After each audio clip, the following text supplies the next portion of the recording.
Mm. Mm-hmm. No, I do see what you mean. I think what we're seeing here is a little bit of a detachment, just in the shadow here and there. Well, no, I don't think it's useful to throw the word syndrome around. If it is that condition that you're referencing, it's certainly only in the early stages. And there's nothing that we can do about it. No, I think all you need, your shadow is just beginning to sag a little bit. All you need are a few happy little stitches here and there about your shadow self to get you back to the state of mind that you enjoyed previously, okay? Please do not worry. It was wise of you to reach for the phone rather than the pixie dust. Of course, there's only so much I can do. When we are talking about the shadow self, you kind of have to put a lot of work in yourself, as the name would suggest. I can stitch you up here and there with the right amount of energy and positivity and affirmations and such, but you are the one who's in the end going to have to confront your shadow. Only by confronting the things that you repress into the shadow self can you hope to re-stitch it onto your being. Failure to do so will mean that these sags and fraying edges come away until eventually your shadow detaches completely and wreaks havoc with your life, and it's very difficult at that point to reapprehend it. In any case, I want to discuss the symptoms leading up to this point. If you don't mind, I just want to give you a little questionnaire, just so I get an overall picture of what your mental state has been like, if you would indulge me. So, getting started. Name, date of birth, such and such. It's okay, no, I'm not making a big deal about the date of birth thing, don't worry. We'll come to that. Look, have you been experiencing any change to your overall mood? Say, feelings of elation or deep depression? Have you been experiencing what might be called an oceanic feeling? Just that total, limitless sensation, almost like flight.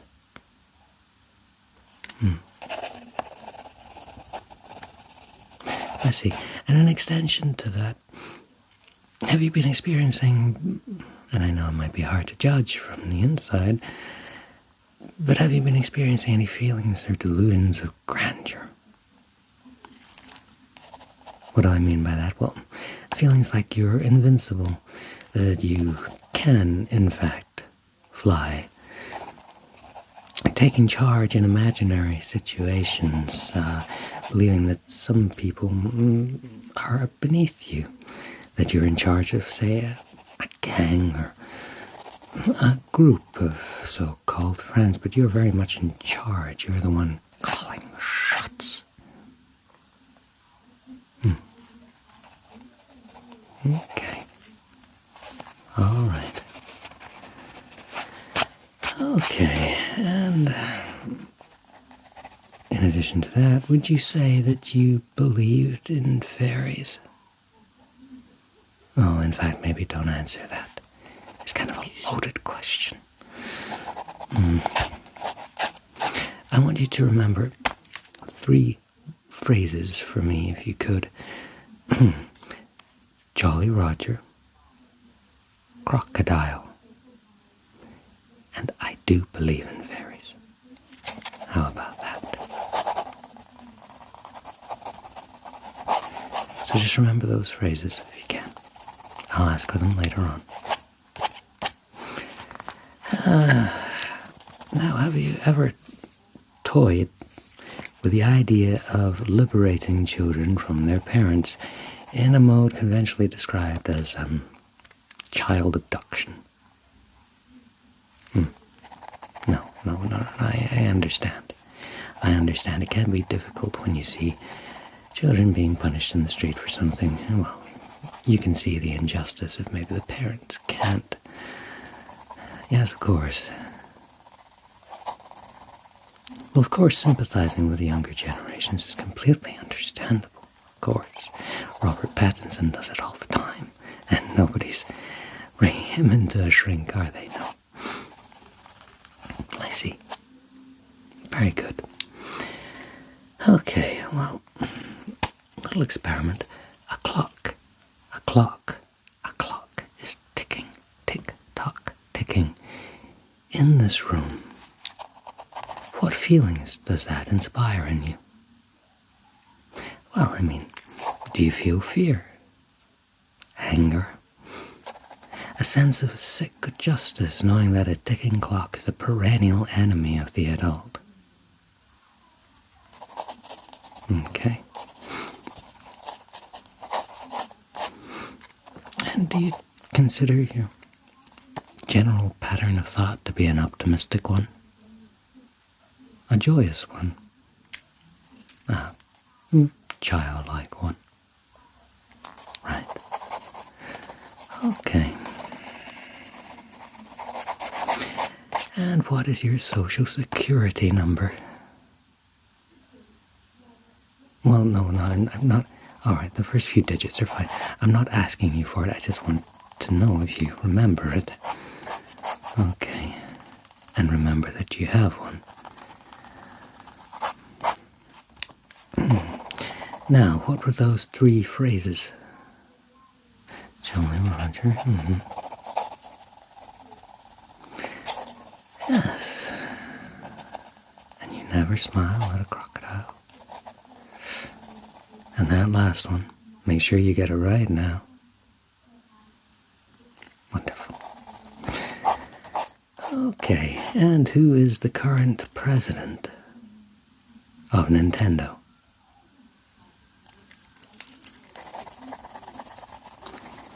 Very good. Very, very good. Well then, I'm happy with all of that. What I want to do now is really get you thinking about the shadow self, if you wouldn't mind. I know it seems kind of counterintuitive to prescribe to you aftercare before I've even performed any kind of procedure, but I would really recommend journaling, so this doesn't happen again, okay? So, what you're going to do in the future, whenever you feel like the shadow self is running away from you, I want you to really address it, okay? How do you address the shadow self? Well, an easy way, if it is just a little bit abstract, is to think of something that really disgusts you. Think of something that really disgusts you. Note it down. Note it down on a bit of paper. And really think why it disgusts you. What about this thing is so opposite to you that you would show it away, that you do not want to consider it at all? What is the antithesis, really, of you? Because that is what you're seeing in this thing, after all, if it so disgusts you. Really think, before you throw it away, really think, what is it that disgusts you? On the flip side to this, consider a person. You can know them, or maybe just a celebrity or whatever. A person that you admire. And in a similar fashion, what do you admire about them? What in this certain individual are you lacking that you cannot be like them?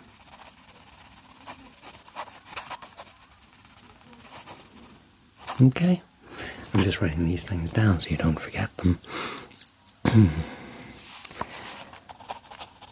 furthermore, I want you to pay attention to your dreams because, of course, it is the subconscious that we're talking about, and our nightmares say more about us than our dreams do. So take a note of your nightmares, these things that make you so afraid. Why do they make you afraid? What is so horrible about these situations? And once you come to embrace the nightmare, once you really ride on the back of the nightmare, it really does mean the night horse, the evil horse that comes to you in your dream. Take charge of it. That is when you will really begin to bond with the shadow, and it won't so easily slip from your grasp. So, that being said, let's get down to business, shall we? Alright, well, we have here a little bit of alcohol, which is wonderful when dealing with shadow work. Although in this case, we're just going to apply it to your skin. So, I just want to prep the area.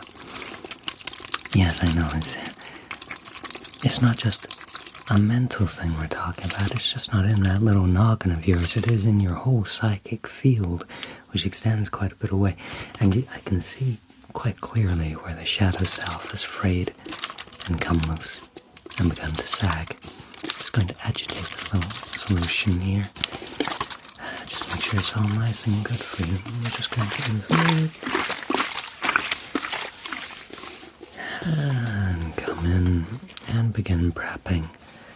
Just gently prepping your aura. Just down here. Just a few little sweeps. And over here.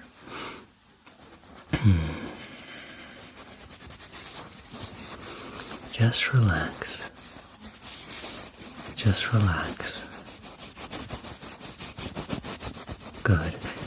What can happen when the shadow begins to slip away? The rest of the aura tends to contract a little bit out of fear. When it totally detaches, of course, then the aura just kind of goes the complete other way and just spills out everywhere because you have no restrictions anymore, which can lead you into all sorts of trouble. So we're just going to prep here, just prep here.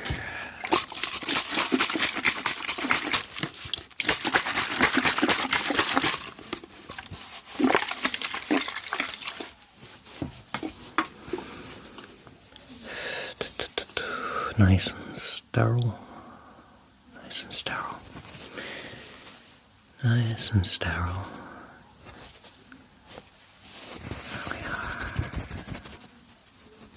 There we are. Good. Good, good, good, good. Now, keeping with my gauze, I've just got my scissors here. We're just cutting away the black thread. This is not actually tangible thread. It is bits of call it cannibalized shadow. Just bits and pieces of one that wasn't being used anymore. Spare parts, if you like. I'm going to use this to reattach your shadow. Okay? Nice new shadow thread. And of course, we have, although it is going to be a little hard to see because we need to use a really, really fine needle. A really fine needle. So what I'm going to do is just loop this through the little eyelet here. This is fiddly work. So just bear with me if you would. Loop that through, nice.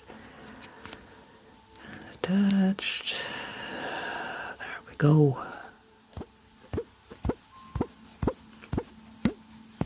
I like the noise, I'm sorry. Alright, just relax for me.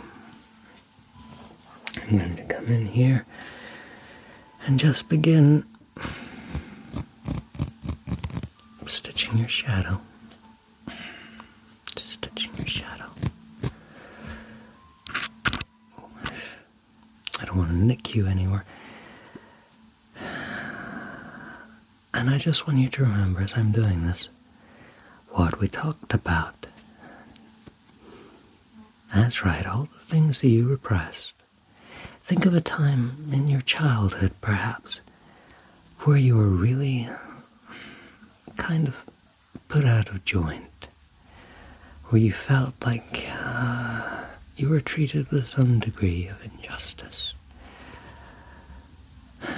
where you were punished for maybe simply expressing yourself, an action that you've hidden in the very deepest recesses of your soul.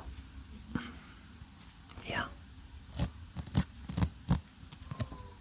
There we go.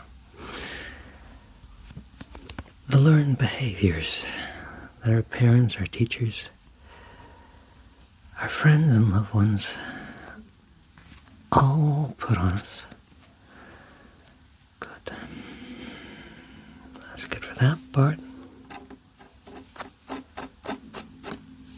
There we are.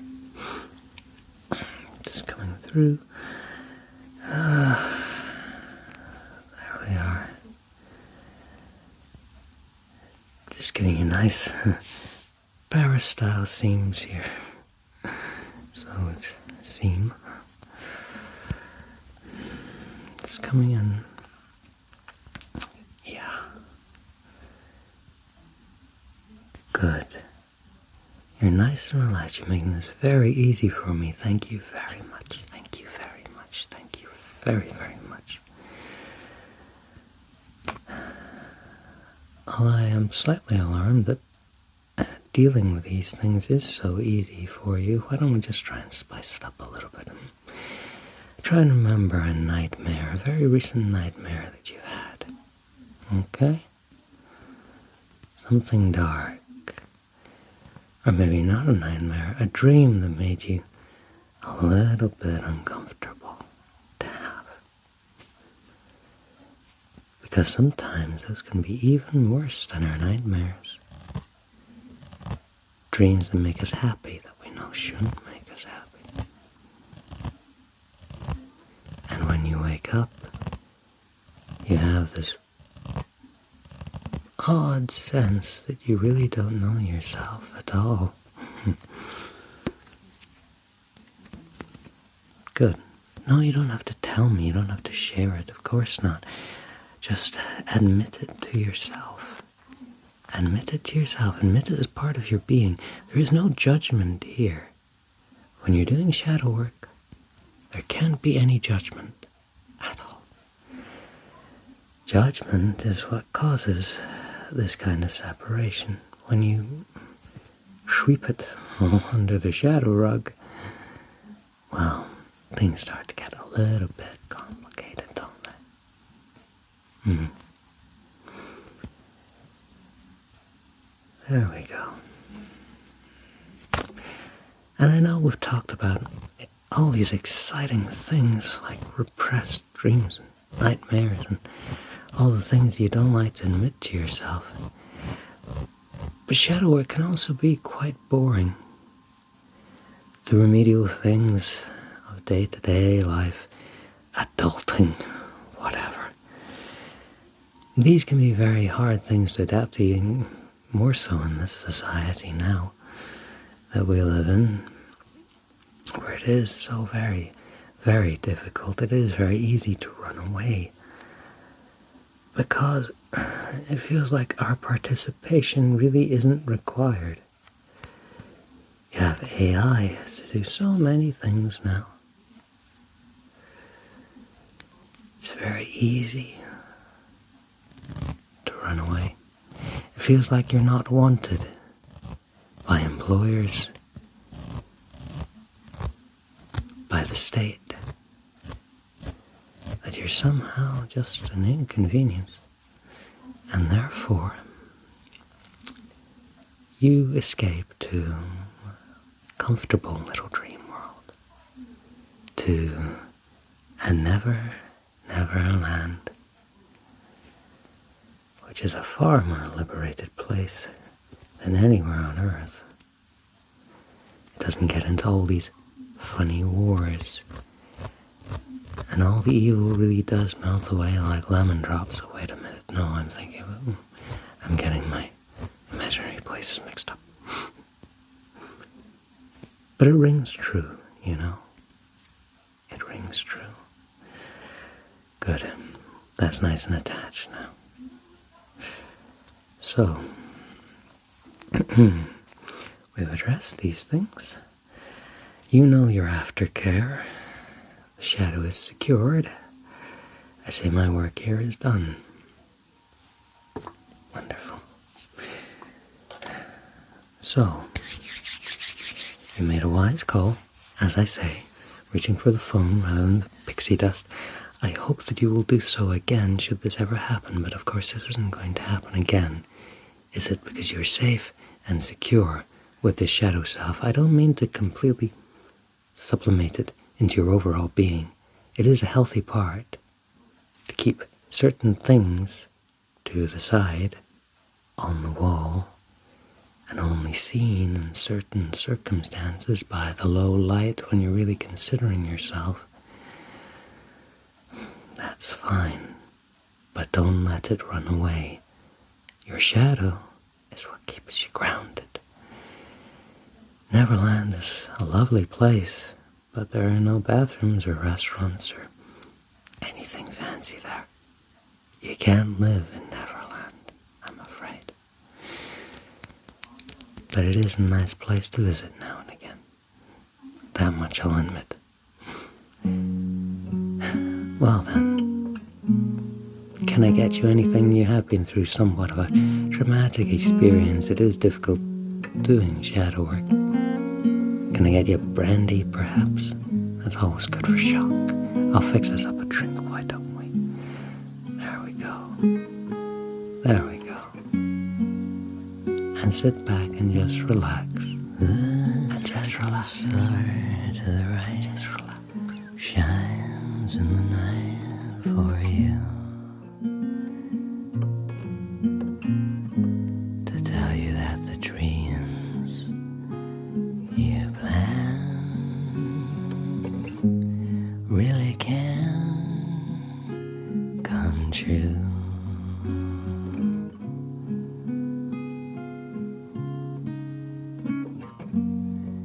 The second star to the right shines with a light that's rare.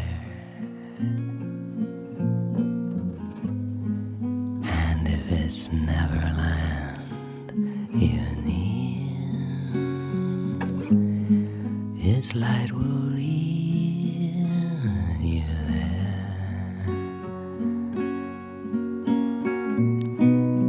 Twinkle, twinkle, little star, so I'll know where you are. Gleaming in the sky above, lead me to the one I dream of. And when our journey is through, each time we say goodnight, we'll thank that little star that shines the second from